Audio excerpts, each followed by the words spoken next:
History, Standard 6, Lesson number 8 states after the Maurya Empire. Children, in last lesson we have learnt about Maurya Empire. In this lesson, we are going to study about the states after the Maurya Empire. In that first point is Shunga dynasty. After Emperor Ashoka, Maurya power started declining. The last Maurya emperor was called Brihadrata. The Maurya general Pushyamitra Shunga revolted against Brihadrata. He killed him and became the king himself. Indo-Greek kings. During this period, there were several small kingdoms ruled by Greek kings to the northwest of the Indian subcontinent.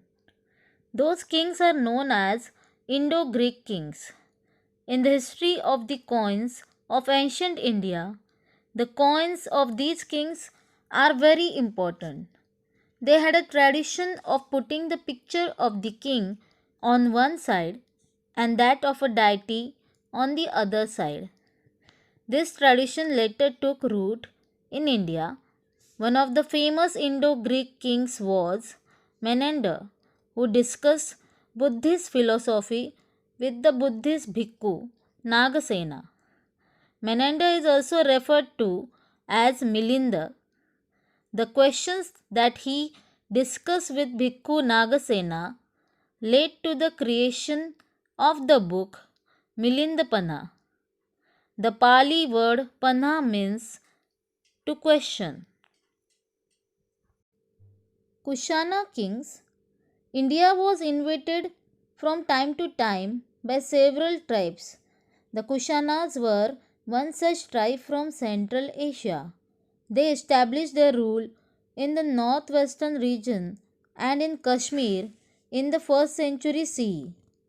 The Kushana kings were the first to start minting of gold coins in India. They started the custom of putting the images of Gautama Buddha and different Indian deities on the coins. The Kushan king Kanishka extended their empire. Emperor Kanishka. Kanishka's empire extended from Kabul in the west to Varanasi in the east. Gold and copper coins minted by him have been found in North India. The fourth Buddhist council was held in Kashmir during his reign. The Gupta dynasty. The end of the 3rd century CE saw the rise of the Gupta dynasty in North India. The Guptas remained in power for nearly 3 centuries. Sri Gupta was the founder of the Gupta dynasty. Samudragupta and Chandragupta too were the notable kings of Gupta dynasty. Samudragupta. The expansion of the Gupta empire began during the reign of Chandragupta I. His son Samudragupta defeated the smaller neighboring kingdoms and extended the empire further. In his time, the Gupta empire spread from the Assam up to the Punjab.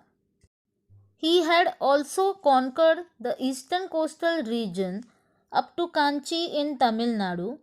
Due to these victories, his power came to be recognized everywhere. As a result, kings on the northwestern frontiers, as well as those in Sri Lanka, made treaties of friendship with him. A pillar inscription at Prayag describes Samudragupta's conquest and victories. This inscription is also known as Prayag Prashasti and also as Allahabad Prashasti. He was an expert veena player. He minted coins which had a variety of images engraved on them. In one of them, he is seen playing the veena. His name Samudragupta is engraved on it. Thank you.